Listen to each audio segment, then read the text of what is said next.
Who's doing the intro? Good afternoon, Bryan. everyone, and welcome to the BCSN. We are here at the Black College Sports Network as we are continuing our coverage on the move of Bethune-Cookman University over to the Southwestern Athletic Conference. Of course, last night, you all know that we had the commissioner of the Southwestern Athletic Conference, Mr. Dr. Charles McClellan, talking to us. And coming up here in the next few moments, we are just waiting for him to join us, is the athletic director of Bethune-Cookman University, Mr. Lynn Thompson. And, of course, joining me, you don't see him on screen, A.D. Drew is here with us, and Bryan Fulford of the BCSN SportsWrap, and, of course, the dean himself, Dr. Kenyatta Cavil of Dr. Cavil's Inside the HBCU SportsLab, and I am Roy Eavins, the Black College Sports Network. So, again, we want to thank you for taking a little bit of time out of your day as we prepare to get this conversation going and continue some of the things we were talking about. Gentlemen, is there anything that's pressing on your mind while we're waiting for Mr. Thompson before we get into the conversation about today that you'd like to talk about?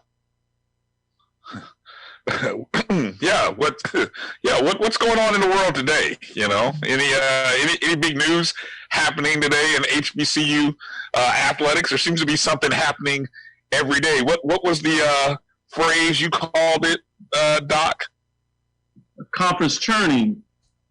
Yeah. Well, this time, I think obviously the news that came out this morning that Morehouse College decided to suspend their fall sports, which consist of cross country and football, was surprising to say the least.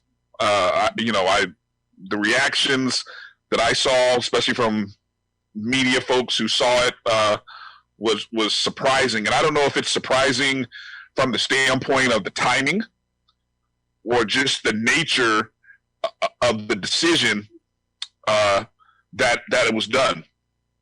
And so I guess there's going to be two schools of thoughts here. And I was going to put out a little poll on Twitter to kind of get some instant reaction. So I don't know if anybody who's watching, feel free to share your thoughts on this, but do you agree with the decision by Morehouse? Do you not agree with the decision? Or do you think that the decision was made a little too early? I think all three of those are fair options to ask at this point in time.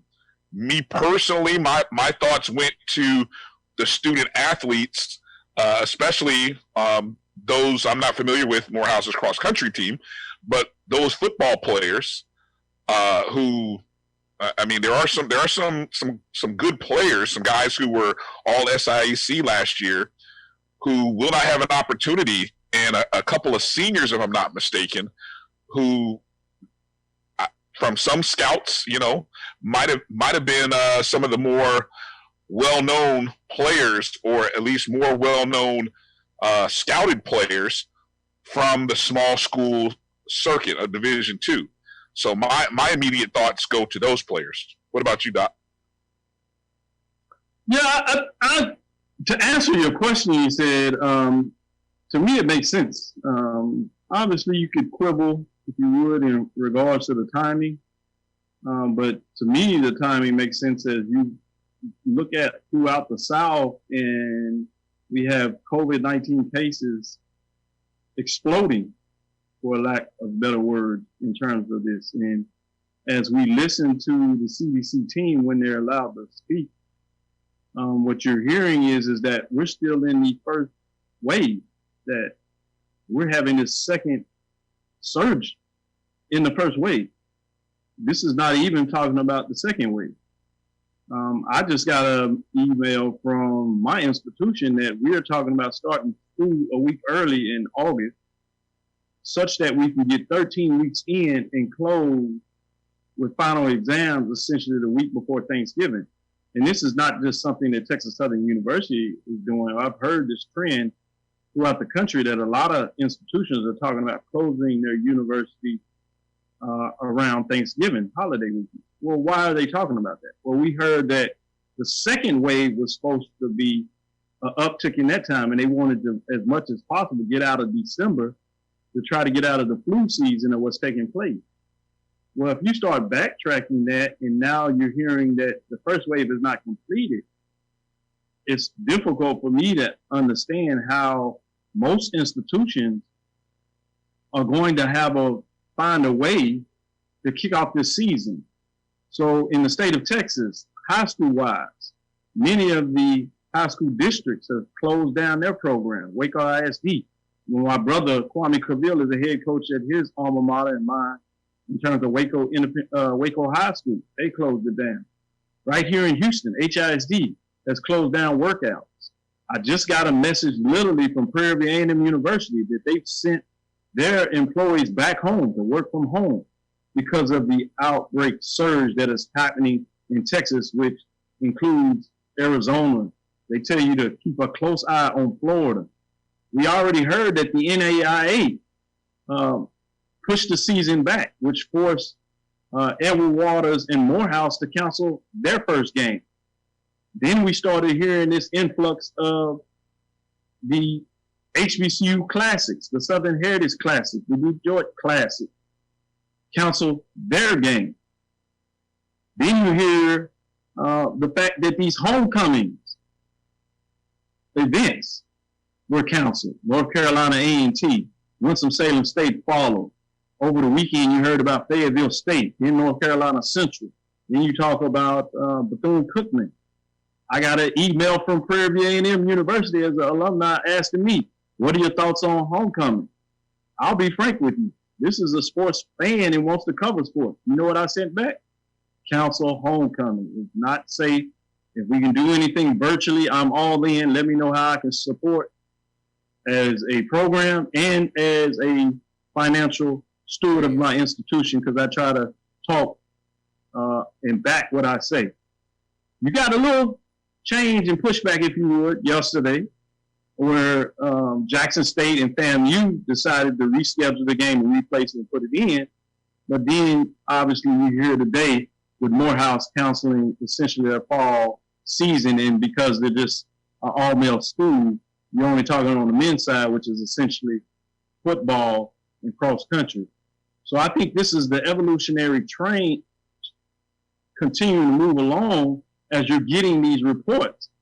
And in my opinion, based on what I've read, not an ophthalmology or a medical person, but they told you quickly that the fact is that we needed to isolate. We need to sit down. And they decided to open everything up. And this is the ramifications of what we're seeing. So no, I think we're going to continue to see us move forward with administrators having to make very tough decisions about protecting their student athletes.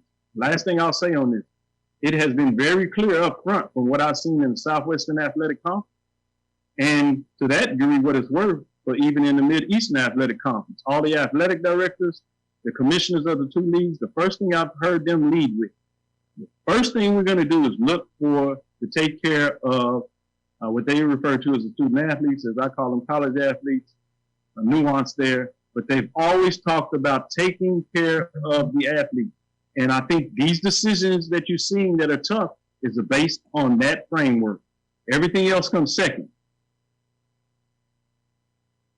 Okay, well, with that being said, thank you for your comments on that, Dr. Cavil. As you all can see, we have on the screen the head Wildcat himself, Mr. Lynn Thompson.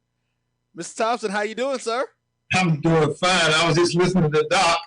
I was talking to Doc about 2 hours ago. What's up, Kenyatta? You owe me dinner, don't you? Yes, we do.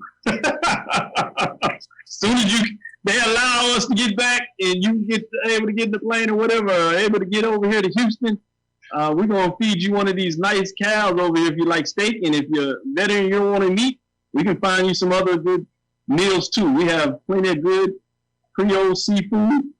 So anything that you like, we can find something that you can like in this place, even if it's Tex-Mex. So we get it done. All right. Well, I'm so glad to join you guys too. Sorry I'm a little bit late, but I'm glad. Nonetheless, I'm glad to be here. All right. Well, you know, we all know what the whole purpose of this is and what the buzz and everything that's going on. So what we're going to do before we get into any questions with you, Mr. Thompson, we're going to give you an opportunity to just make a statement, talk to the folks about the move and what it means for BCU. What are your thoughts on it and what you're looking forward to? Roy, thanks so much for having me on too. This is a very exciting day for the Wildcat Nation all around town, and so much so that I got to charge my phone up too because it's been going dead. But I've totally underestimated the level of energy and excitement that our fans and supporters would have because of the move that we made. It was a well thought out, well-researched move, and once we decided from the trustee level, this is where the direction of the university would be and where we would head. It was full speed ahead, and this day is we're looking at today as the first step in a new direction and a day of new beginnings for everybody that's affiliated with Bethune-Cookman University. And we're so excited about it. All right. Gentlemen, do either of you have any questions that you want to go ahead and pose to the AD? Yeah, I'll start. AD Thompson, thank you for joining us. And first off, congratulations to you and Wildcat Nation for joining the SWAC. As I've looked at the program, as we've kind of talked, a lot of us media folk have talked about the program and what you have been a part of, you and your coaching staff over the past decade. Bethune-Cookman has really built maybe one of the strongest programs in Black college athletics over the past decade. And so, going into the SWAC just adds so much value into the SWAC brand along with all of the other teams. If you would just take a moment and talk about some of the level of success of the various programs over the past decade and how that is a great lead-in to joining the previous 10 programs in the SWAC, and then of course with Florida A&M and BCU joining. Well, that's thanks for that opportunity. We wanted to build our program so that we would be known as a program, a comprehensive program. And it starts with, of course, a philosophy, and then you sprinkle in the people who buy into that philosophy. And the persons that we selected to work in our program, we use the same philosophy recruiting staff as we would student athletes. Home visits. We realized that at some point in time, everybody's resume looks real good and they can do the job, but there are some intangibles that we look for. I talk about this all the time. You got to have passion, you got to have integrity, and you must also have at all times the capacity to teach. In the realm of intercollegiate athletics, you got to be first a teacher. I don't care if you're coaching volleyball, track, basketball, or football. If you've got all this knowledge and you cannot just communicate it to a student athlete, what good is it for you to have it? And so you've also got to be great role models. And when we walk into a young person's house to sell the story of, in this case, Bethune-Cookman University, you've got to also be willing and able to communicate effectively. When you put all those things together and you are able to recruit the right people who have the same philosophy, then we understand that with the resources that we're able to put around, we're going to totally develop not only the staff member, but the student athlete. And that's what we've been fortunate enough to do with the resources that we do have at Bethune-Cookman University. And it has worked for us, and we're proud of it. And it's our mission to continue to do that even when we come into the SWAC. All right. Doc, you got anything you'd like to ask? Yes, certainly. I'd like to follow up. And I know some of this is proprietary, so we won't only be able to go to some level of detail. But I think a lot of people really like to get into the fact that as we play AD and VP of athletics on our social media platforms and talk about what we would do. Could you go into some level of detail of what this process looked like and what it entails in regards from your perspective of how all this comes together, particularly in this case, because in a lot of ways it was relatively a short time. I know in your business that you're always looking for what is the nexus and talking with you in those conversations that you do some type of homework so you're always ready. But in this case, would you give us a little insight in terms of what that looks like? Well, Doc, let's be honest too. Some of these conversations were 2 years old. You had one with me, right? I mean, no, I like that. You like you said, you got to be first, but you letting all my secrets out the bag. Breaking news. Breaking news. But it happens in the industry. You know, You're right. It happens all over. And it normally starts by two simple words. What if? Yeah. You know, and any administrator or an executive worth his or her salt always is attuned to those two words. What if? And you have to always address those two words. Why? Because the landscape is constantly changing. If you read the Chronicle of Higher Education, the delivery systems of higher education, I mean, it's changing. As a teacher, who would have thought now that these hybrid classes or remote learning is not necessarily, internet learning. Is no longer. Those are two distinctly different delivery systems in education. And so when we talk about athletics, we had to look at the marketplace. We had to look at the climate. We had to make projections in accordance with our strategic plan with a new president, a new board of trustees, wanting to take the institution in a bold new direction. We had to test the climate. And in doing so, we found a variety of options, but we also found ourselves in a limited and a very short window upon which to make some of these decisions. And so it was a compressed time frame, but we had to have an opportunity to get all the data, analyze it, and then step out on faith with the data, armed with the data to make data-driven decisions. And that's what we did. And it's no different, basically, than what we do on our jobs every day. We first had to have the ability to glean the data from the sources. We did that, travel analysis, projections about markets, how would our fans, some short-term surveys, reaching out to key constituents, also looking at viability, making projections on relationships, building new alliances, corporate sponsorship projections, all of these things, because we are in the world of intercollegiate athletics. And so we had to really dive into that, and we did the best job we could. And at some point, we say, is it a go or a no-go for us? And we decided, after really having some great conversation with Commissioner Charles McClellan, and we felt reasonably comfortable because of and we saw the vision. He laid out the vision of the SWAC. He talked about Bethune-Cookman and what it could bring to the SWAC. And he was absolutely right. His vision for this conference fell lockstep in tune with our vision, where we were headed. And with so much uncertainty in the marketplace, if you look, the MEAC is not the only conference that is suffering from attrition. There are other conferences across the nation who are scrambling to find its niche. And I say that with mixed emotions, because I have a great deal of respect and admiration for the MEAC conference, and so do everybody up in Bethune-Cookman, because we spent 4 years there. But our obligation has to be forward-thinking for our institution. And in doing so, we had to make a business decision, and everybody knows it, and we felt this was the decision in the best interest of Bethune-Cookman University. Thank you. All right. Good answer. AD, do you have any questions that you want to ask AD Thompson?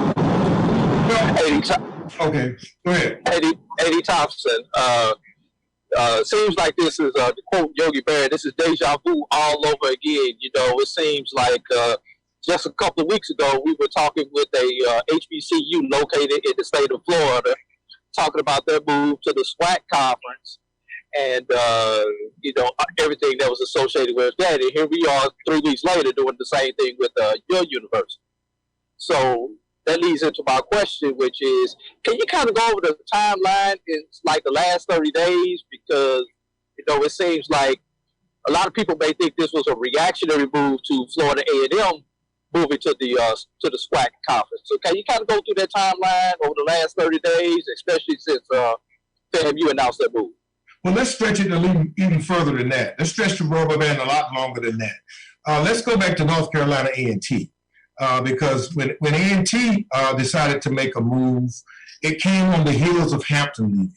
You know, and what happened, quite frankly, then was that a lot of the membership began to look and say, okay, what is going on here? There's nothing wrong with the MEAC, and I want people to understand that.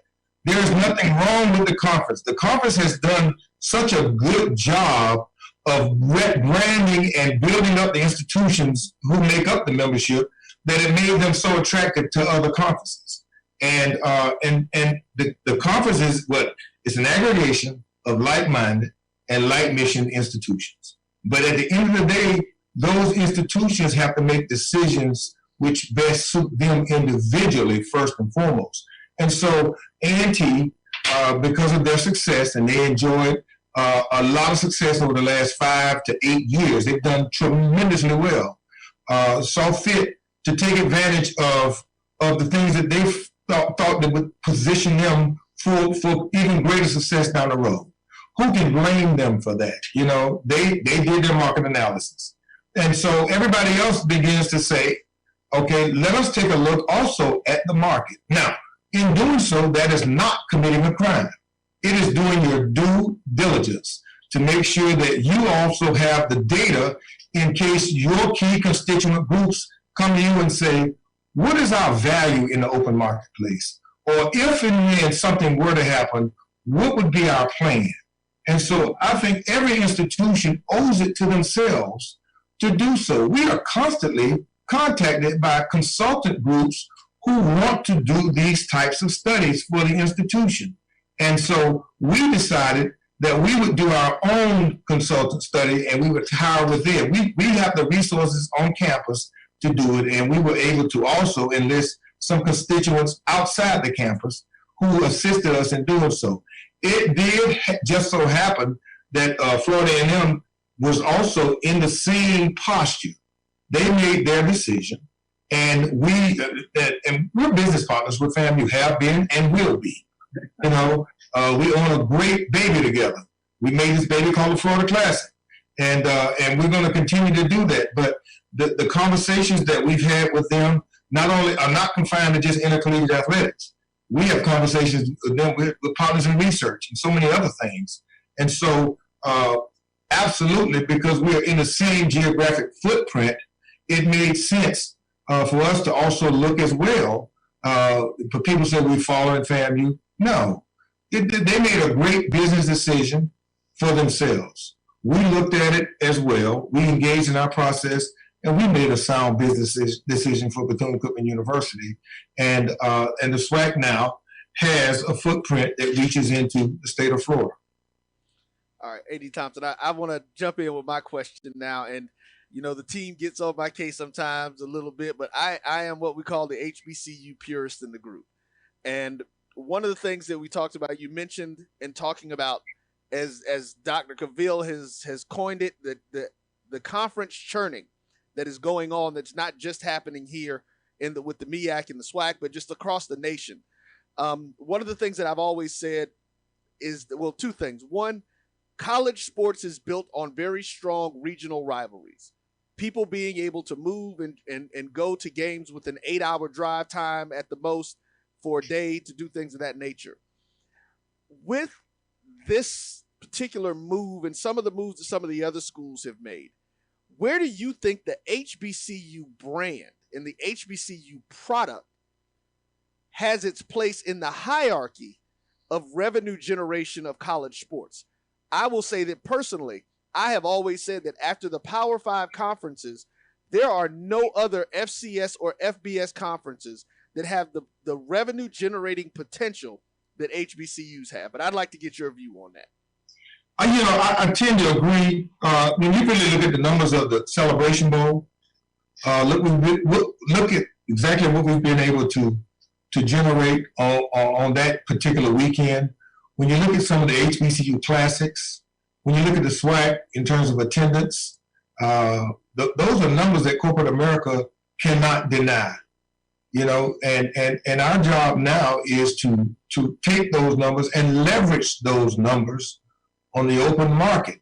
One of the things also that Commissioner McClellan has talked about, and both he and Dennis Thomas, through their leadership in the respective conferences, have done a great job of doing, is leveraging ESPN and the digital platforms in which all of our institutions are able to operate on.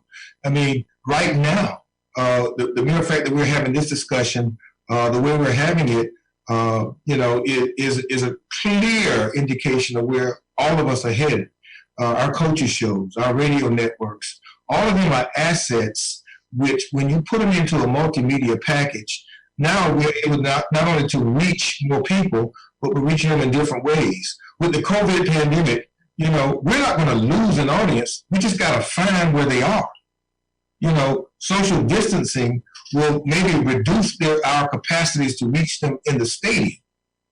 But so we might not be able to count butts and seats, but we might have to start now counting clicks, and we still have an obligation to deliver the product to them. And we can still figure out a way to deliver the flavor and the cultural significance and the nuances that HBCU football and HBCU campuses have that nobody else across the world has. And it's the student experience. It's you wearing your shirt while you're interviewing me, showing your colors. I mean, those things have value, intrinsic, intangible value.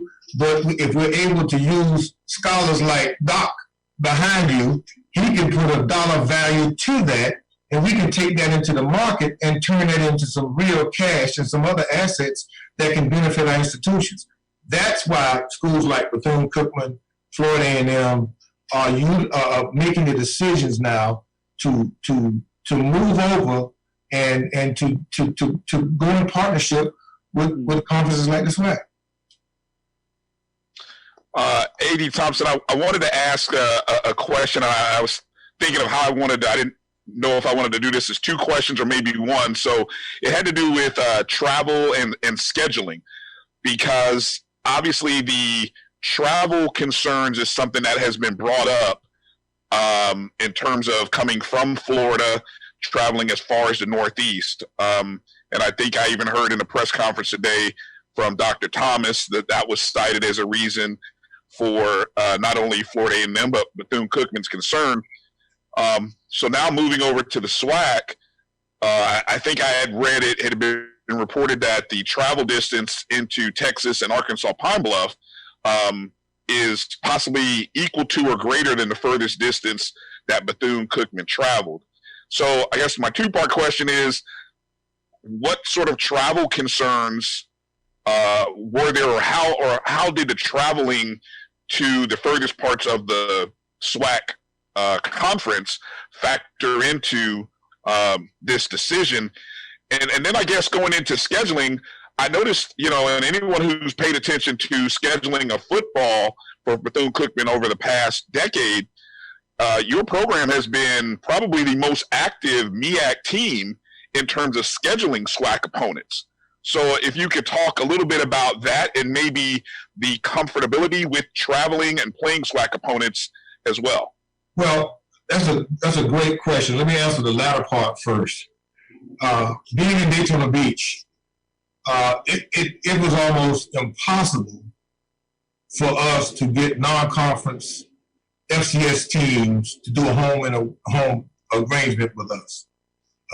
People wanted to offer us guarantee money to come play them on a one and done, but they never wanted to. Well, Florida may have been attractive. They said, we don't want to come down here. But we were able to really develop relationships with SWAC conference teams. We kindle old-time relationships, and that's what our fan base wanted, and so we were able to satisfy them. The travel piece, when we did the study, it was comparable. We found that the hotel rates going west, believe it or not, were relatively less expensive than the ones going east.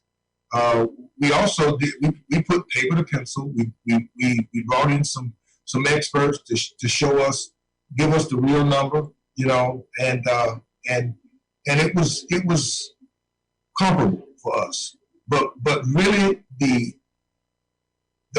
I think some of the mitigating factors were the churning waters, the volatility of the marketplace, and our ability to take advantage of a window of opportunity while it existed.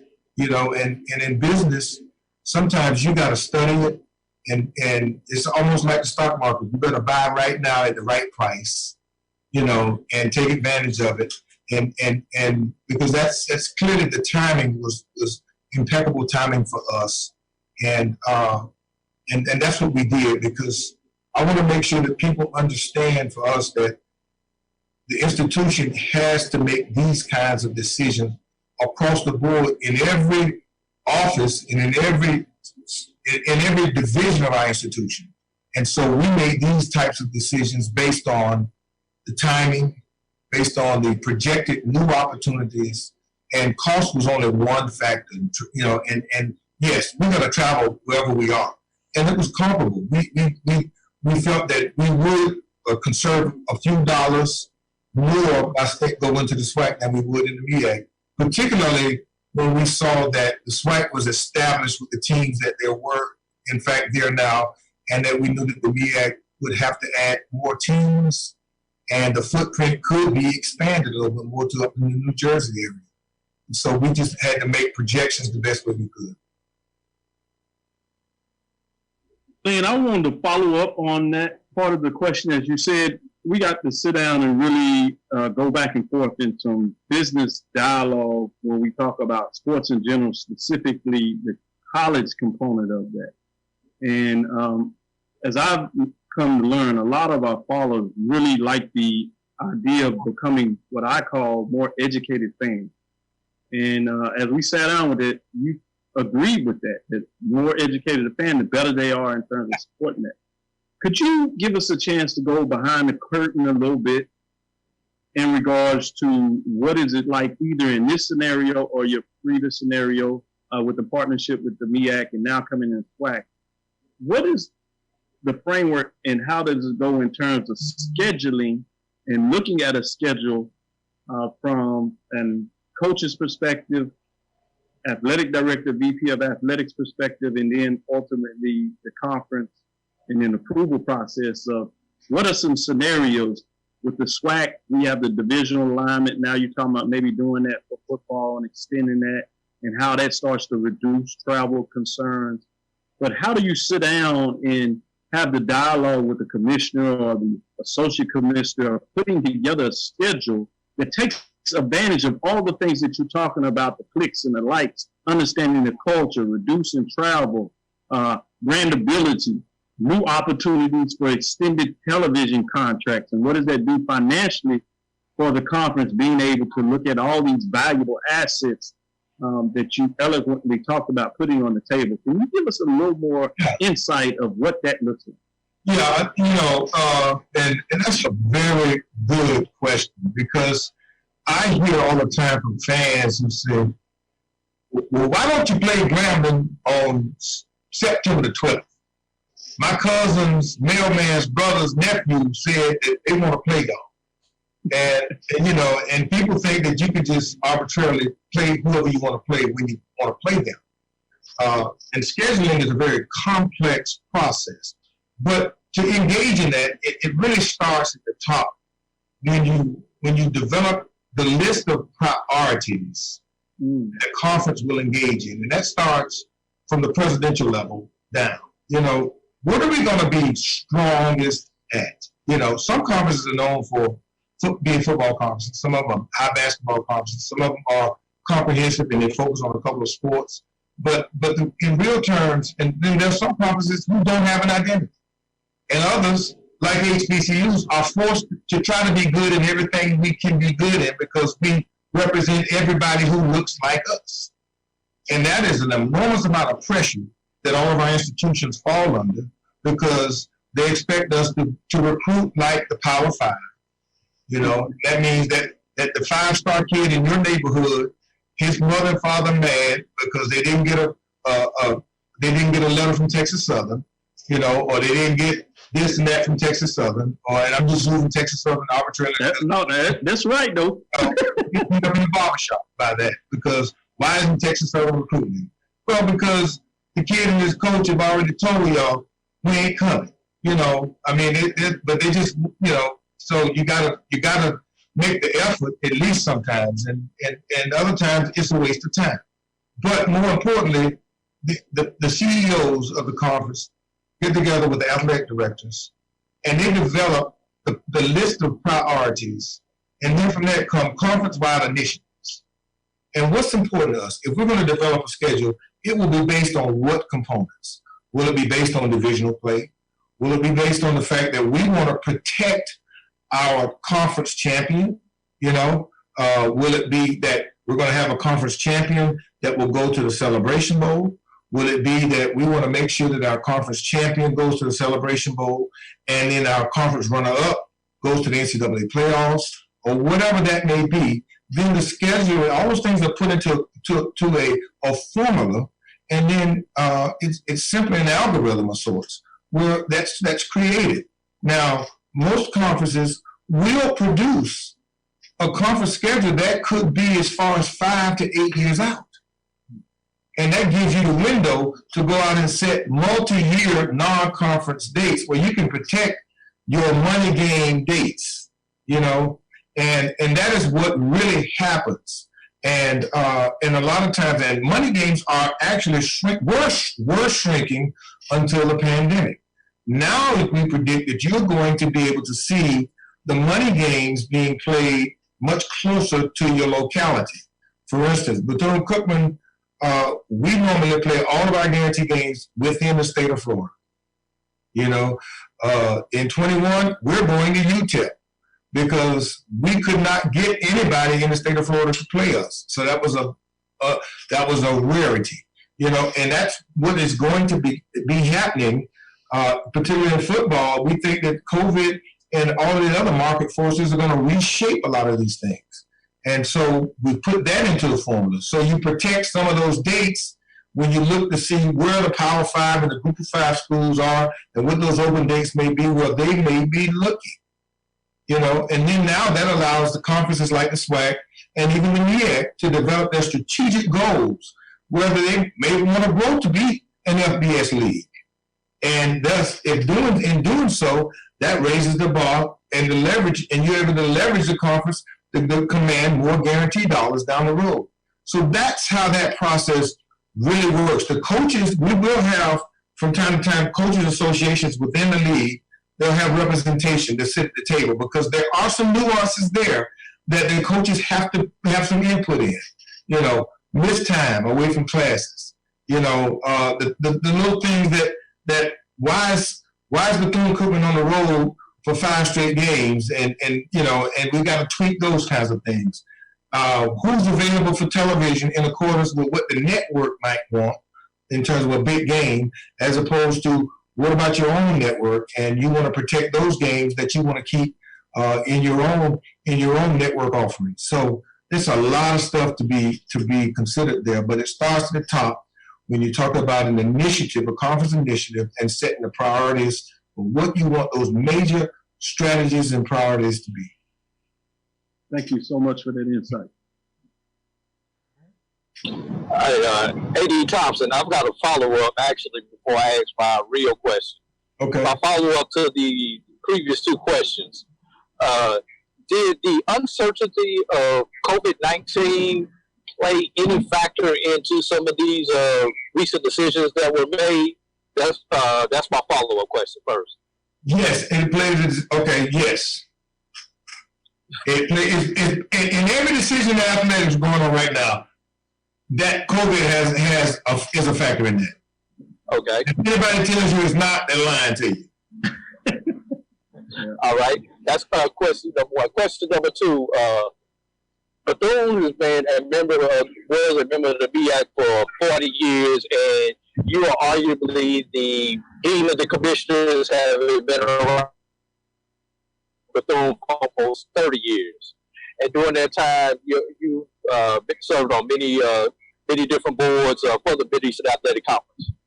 what do you see yourself being able to bring to the conference, given all the experience that you have serving in different positions within the MEAC conference? Well, I think, first of all, I'm honored to have already been working with the leadership of the SWAC and in terms of athletic directors and even your commissioner, Charles McClellan. Derek Horn at Alcorn State is a colleague I work very closely with. Ashley Robinson, who is doing as great a job at Jackson State as anybody I know. There are a host of people who we sit at the table with and have been sitting at the table with for a long period of time. We share the same ideas. We share the same mindset and philosophy about propelling our schools. And that's the great thing about it. I think maybe while I might be the longest tenured AD, let me put this out there. I ain't the oldest, okay? But as much experience as I have, I learn from those people all the time. And really, that's what it really is about. That you sit at the table and you feel close enough with your colleagues that you can share best practices and you can blaze new trails.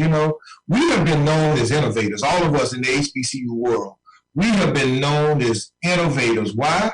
Because, quite frankly, and I say this all the time, look, why do we think out the box?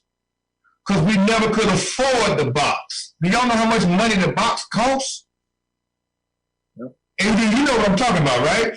That box costs a lot of money. We've been living out the box our whole lives. We look in the box, but we say, oh man, I sure want to be in that box one day. We could never afford the box, so we had to think outside the box. That's what we have been doing as a people.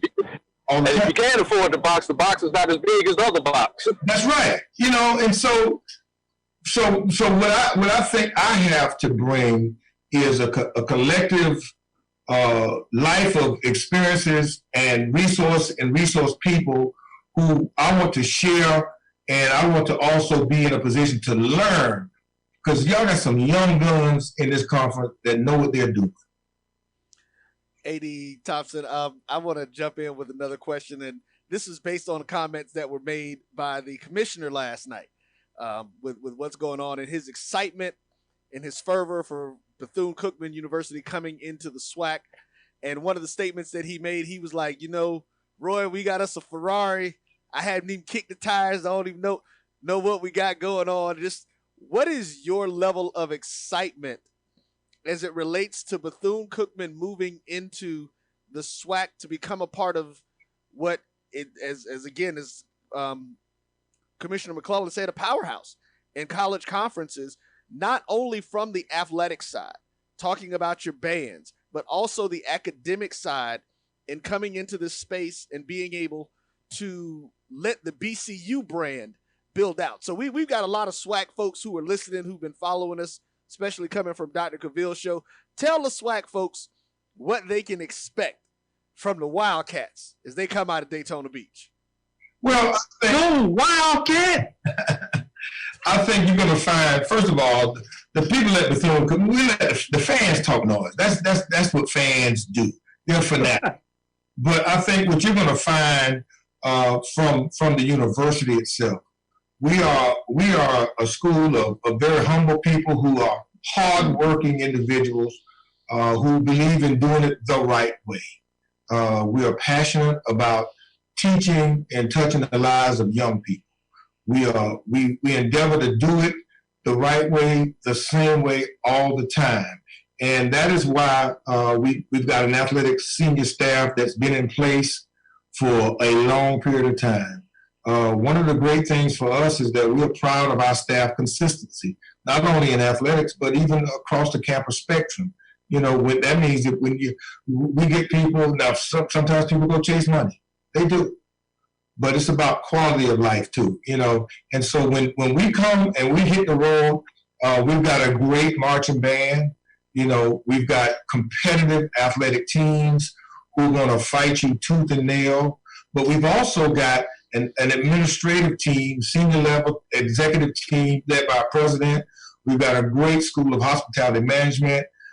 We've got a great school of health sciences, and we bring all of that with us because not only do we want to compete, but we want to partner in research. You remember now, this is bigger than athletics. This is much bigger than that. And the relationships that we have and FAMU has, and we do this all the time with FAMU, in the market, in central, again, hospitality management. What better way than to welcome our partners in the SWAC and to introduce them to our business partners in Orlando, at Universal, and at Disney. You know, Prairie View already has an established engineering program. We're right down the street from Lockheed Martin and the Kennedy Space Center. So, you know, those kinds of things, when you talk about a conference, remember I said it is an aggregation of like-minded and like-missioned institutions who just happen to come together to play ball. But you can play ball in the lab. You know, you can play ball on the football field too. And let's play ball. All right. Well, A.D. Thompson, we want to definitely thank you. We don't want to take up too much of your time. We know that we have to get ready to go. Bryan had to get out of here. I mean, if you have anything else that you'd like to say, that sounded like a great statement to send us out on. Again, we're all excited. You know, even in this pandemic time frame, we've got great news. We may not have the actual sports, but we've got some great things happening and some things that I think are going to be transcendent as well as powerful for the HBCU marketplace and the space that we are in. And we're looking forward to continuing, of course, you know, that rivalry with the Rattlers and getting it going now.